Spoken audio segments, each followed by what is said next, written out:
welcome to Turn the Page, the official podcast of the Syosset Public Library.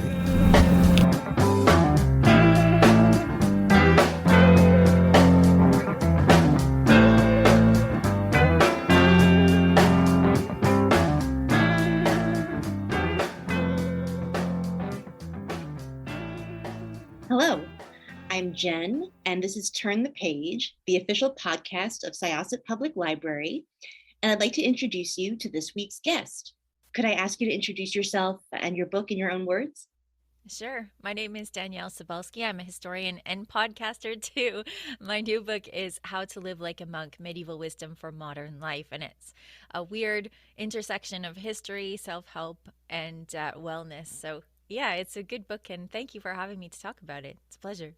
Oh, thank you for being here. It's really a delight. I loved this book. I thought it was so much fun. It was a really great overview of medieval monasticism, while also being like a really, I think, useful primer, full of everyday tips for living your best life. Good. I'm glad you liked it.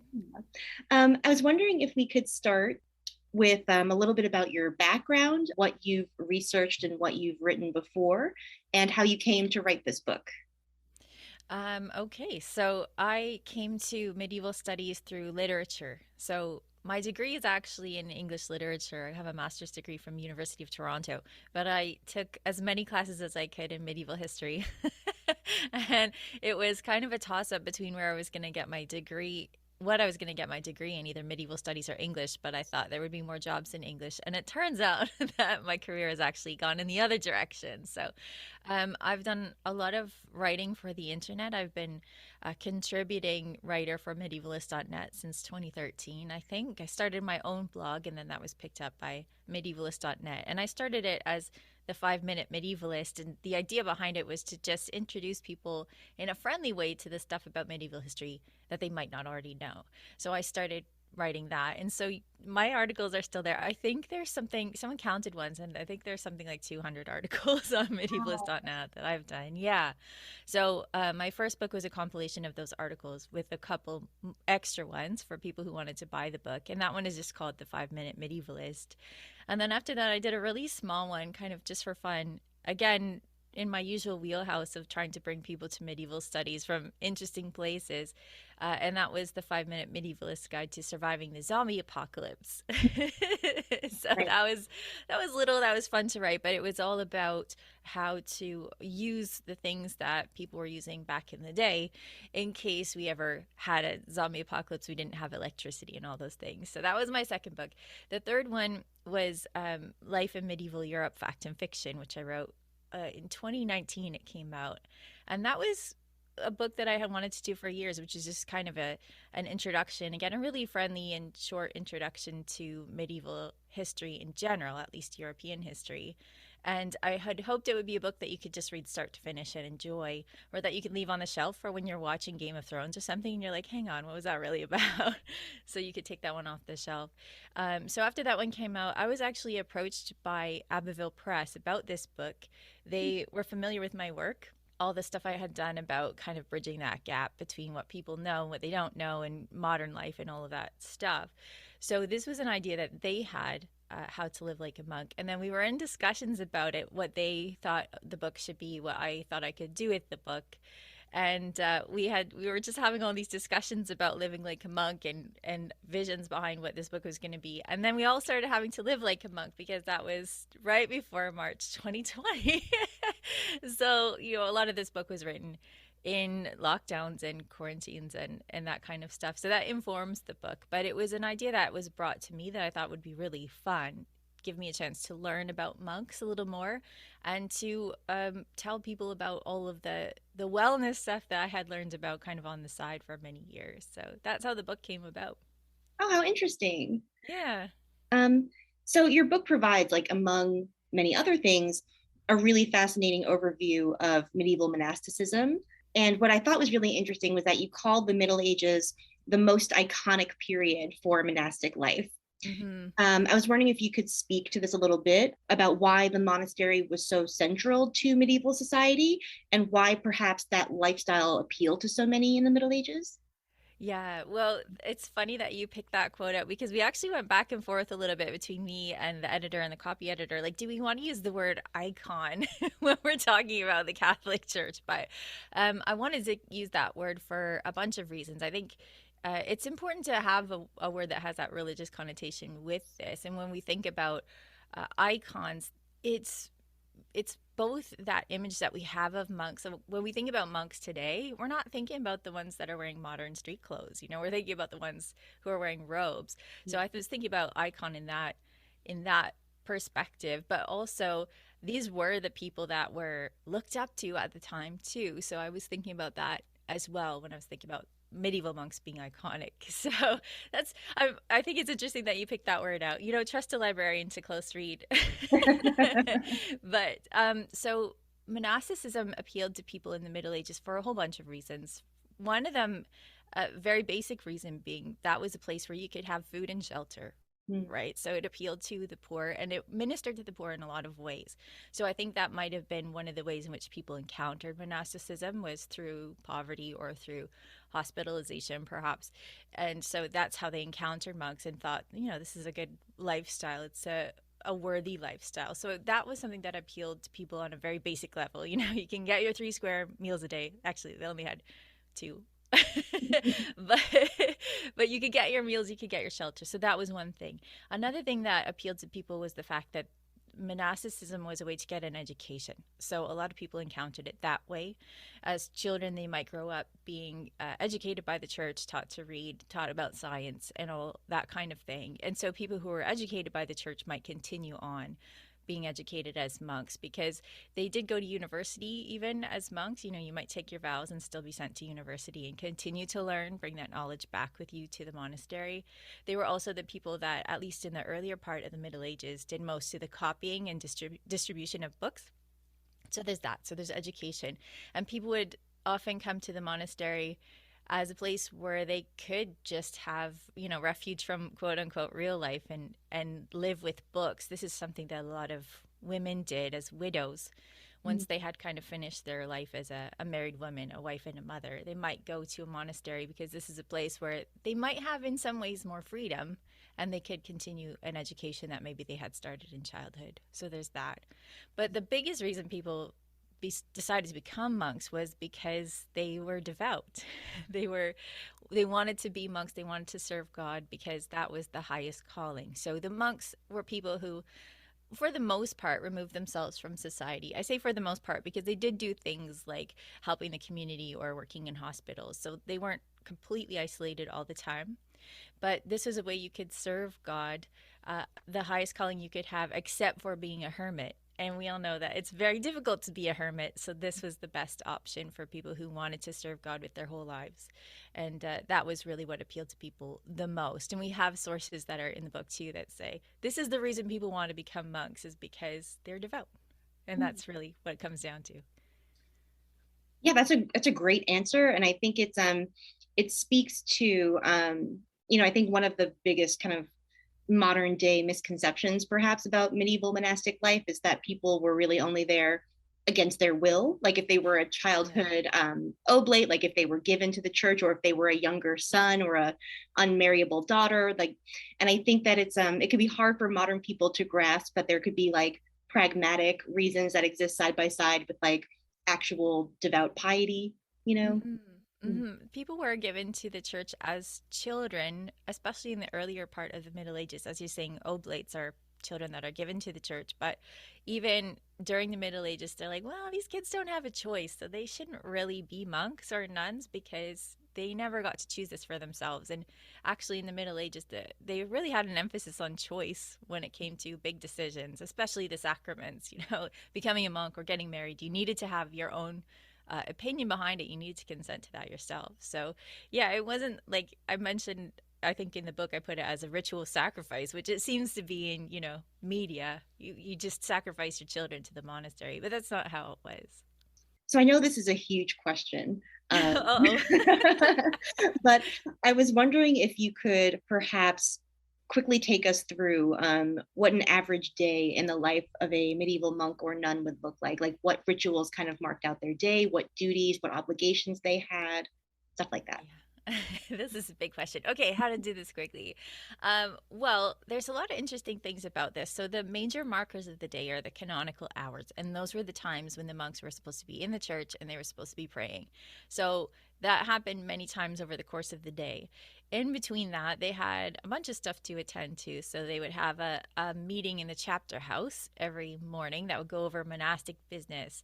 So what people might not realize is that monasteries often owned a whole lot of land, and so they would have to make decisions about land that they owned. They had to make decisions about the church, the finances. The abbot also had to kind of police the monks' behavior in their chapter meetings. So they had meetings in the morning to deal with business, which is, like any other group of people, they have to have these discussions together. And then they would do work. And a lot of the stuff in this book, my book, is based on the rules of St. Benedict, because that was considered basically the gold standard. He had all these rules, and everyone would kind of work around those to build their own monasteries. And so in the rule of St. Benedict, he mentions that everyone should work, but they should work at the things that they are good at, that they're capable of doing. So if you are somebody who was good at copying, maybe you had a steady hand, that would be what you do. If you were somebody who maybe was raised as a farmer and then joined the monastery, you might be taking care of plants. If you were a person who maybe had an education and then joined the monastery, maybe you'd be taking care of medicine. So everybody would have work to do, and it would all be related to their talents and skills and what they were capable of. So like as you got to be older, they wouldn't give you as much difficult work, for example. And then everybody would read. Everybody would read. St. Benedict was really firm on this, that everybody should read, especially on Sundays. So it kind of goes hand in hand with the education stuff I was talking about. They would be reading from holy texts, but they would also be reading about different things. They might be reading about what the ancient Greeks thought about this or that medicine, or even natural philosophy. So they would be reading and educating themselves. And this was kind of on, they were given their books based on what it was necessary for that particular monk to learn, right? So it wasn't, a curriculum so much as it was personalized. And the librarian would be taking care of that and actually recording who had which books, which ones were loaned out. And then reading was also important when they had their meal times. So they might have one big meal during the winter months because it's shorter. They might have two big meals during summer months because the day is longer. And during those meals, everybody was meant to be silent and they would be listening to a brother read. So these are the major markers of the day. There's work, there's praying, and there's eating. And then in between, you might have a bit of a break where you could kind of wander the grounds or contemplate on your own, but you were supposed to be silent most of the time. We know that in real life, people were having chats and, enjoying time with each other and gossiping and, sneaking cats in to pet them and stuff like that. So it wasn't all as the rules say it's supposed to be, but those are the general parts of the day. Great, thank you. That was a really excellent overview. Thanks. And I think that one of the points that you made spoke to another really interesting point that I think the book makes, is that, we tend to think of the medieval monastic life as being very, cut off, very, cloistered. That's where the word comes from. But really being in a monastery meant that you were a part of, actually a vast interconnected network where there were ideas and people and objects that were traveling like long distances. Mm-hmm.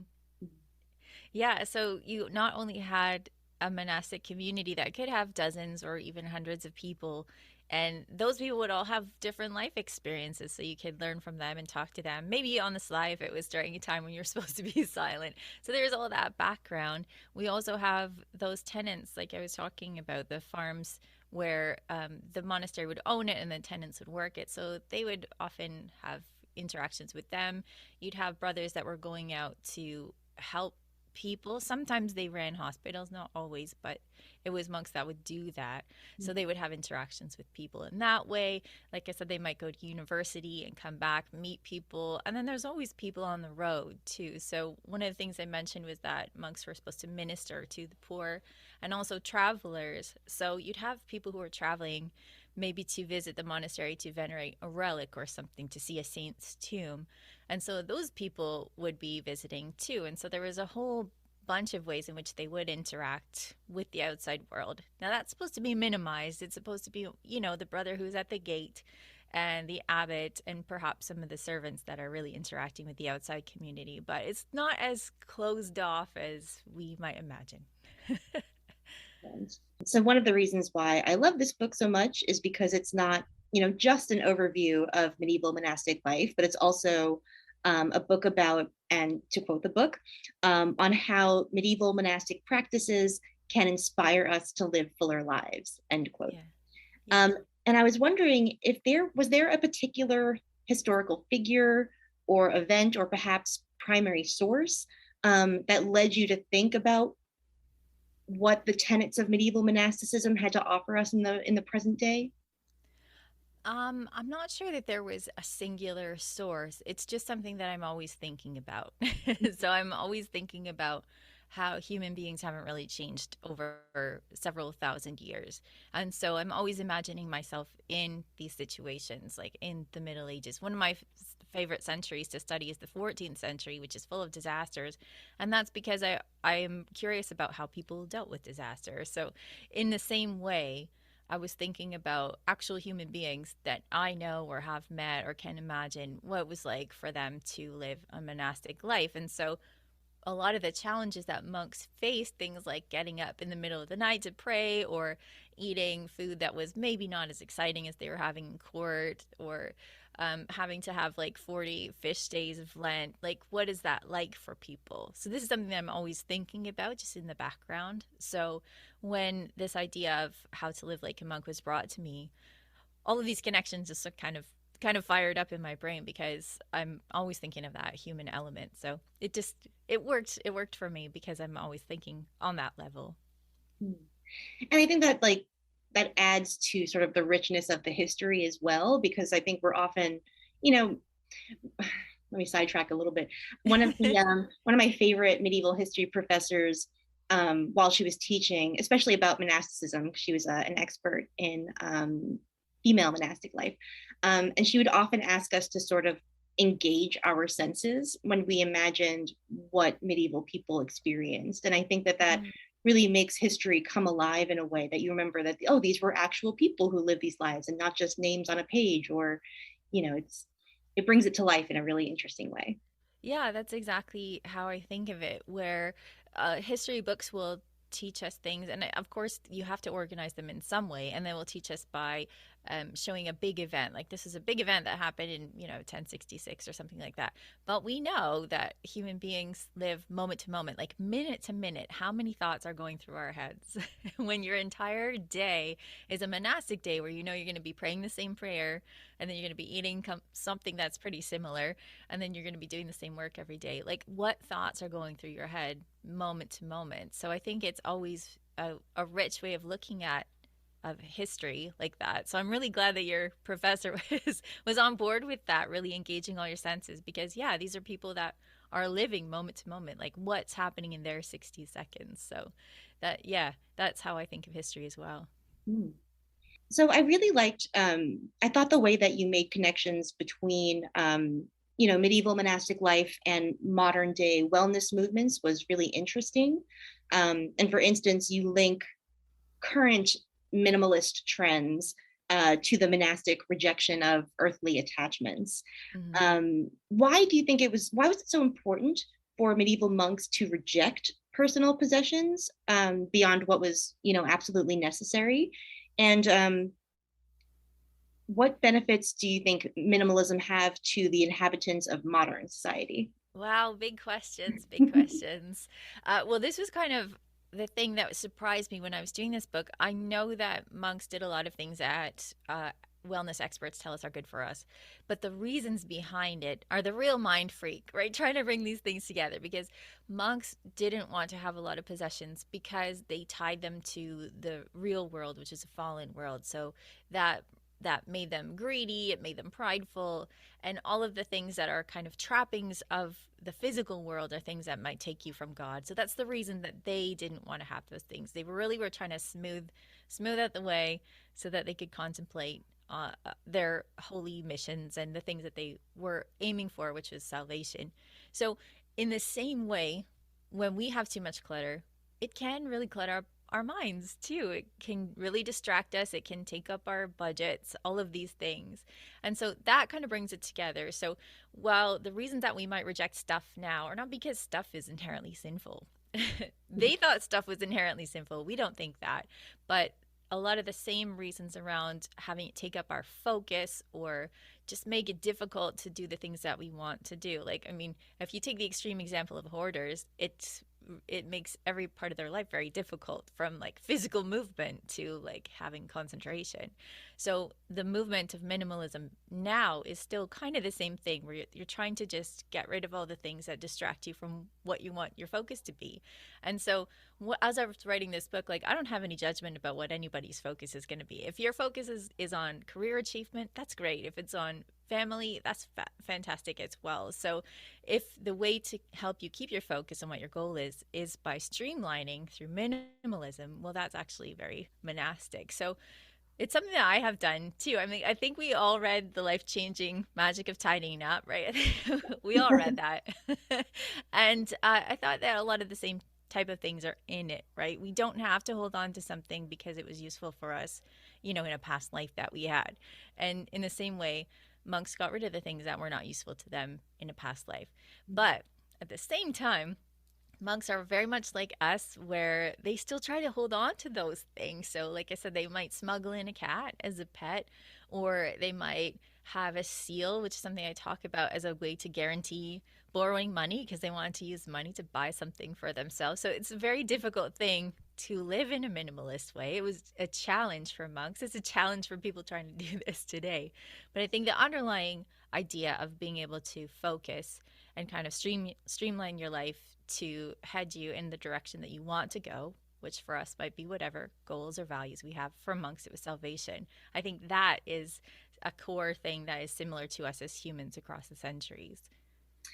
Yeah, I was really struck by the way in which the shape of our lives has changed so much, since the lives that these monks and nuns were living, but that the concerns are very much the same. Like the goals of the behaviors that they undertook and the rituals that they adapted were all about like eliminating distraction, like you said, and cultivating focus and intention. And I found that very poignant, that like our lives can be so different, but that, human beings are still sort of after the same things and struggling with the same sort of, distractions and stuff like that. Yeah, exactly. And the book came to me at a time that was good for me, because as I mentioned to you, I like to read about wellness. I like to read about psychology, like what are humans like, and the things that we've learned through psychological testing, for example, really validate a lot of the things that we've done in the past in order to create focus, right? So, you'll have psychological studies saying if you have an uncluttered life, well, you might be able to focus on this better. Or if you have purpose in your life, you'll be happier. If you have a good community, you'll be happier. And so it's a happy thing for me. I was going to say happy thing for me to have these things brought together, because we can now show through science and through testing that these things are true over time, which is very exciting, I think. Yeah, absolutely. So I have one last question for you, and this is a question that I like to ask all the historians that I interview. In the course of researching this book, you treat a lot of different primary sources. And I was wondering if you had a favorite anecdote or story or image that you encountered while you were writing this book. Well, that's a really good question. The primary sources I used for this one, I kept pretty streamlined, because it's a very small book and I didn't want to overload it with, sources. So I really kind of stuck to the rule of St. Benedict, the observances of Barnwell Priory, which is a bunch of friars, but they live a cloistered life too. And then the Ancren rule, which has had different lifetimes as a Anchorenoita and stuff like that. So I used this one translation which I liked, but that was the most fun source, I think, because it was very real and very raw in a lot of ways, where it's talking about, hey, don't get yourself sick, because then you're not going to be able to do what you're supposed to do. Make sure that you eat enough. And I also really like this source because anchorites, so these are people that have enclosed themselves in a room or maybe two rooms attached to a church, and they're hermits for life. That's their entire life. So they are an extreme form of monasticism. But at the same time, there was a whole lot of flexibility in the Anchoran rule where they were saying, take care of yourself, make sure you read. And sometimes it said things like you should spend more time reading than praying at times, because reading makes you happy, and when you're happy you do better work for God, so you will pray better if you read more. And so that kind of thing I thought was really exciting. So I have a lot of quotes from the Anchoran rules sprinkled out throughout that I found were ones that really got at the human element. It also has lots of really great illustrations that I couldn't put in there. And then at the end, I think it was written by a bishop, and he says, well, I hope that you've learned something from this, because it's taken me a long while to write it and I'm not going to write it again. So hopefully you find this useful. I'm out. So it's just like this really religious text, but it was just so human, and like it's got complaints and it's got things saying you should be flexible in how you actually pursue this really extreme goal. And so it's a really interesting text. And I picked this one that's free and open source, so if people want to read that for themselves, they can. Oh, that's great. Yeah, I think that's a really really important thing, I think, is that to lead your audience to text that they can investigate themselves. I think that's like a very exciting possibility. Yeah, it's this particular translation's out of copyright, and so are the observances of Barnwell Priory. So these are things that you can just follow the notes, follow the recommended reading, and you can read them for yourself. Oh, great. Well, I'd like to thank you for coming to discuss your book with me and our listeners. This has been Jenn with Turn the Page podcast in discussion with... I'm Danièle Cybulskie. Thanks for having me, Jenn. Thank you. And for now, we are going to close this chapter. It's time to close this chapter of Turn the Page. Join us for the next episode.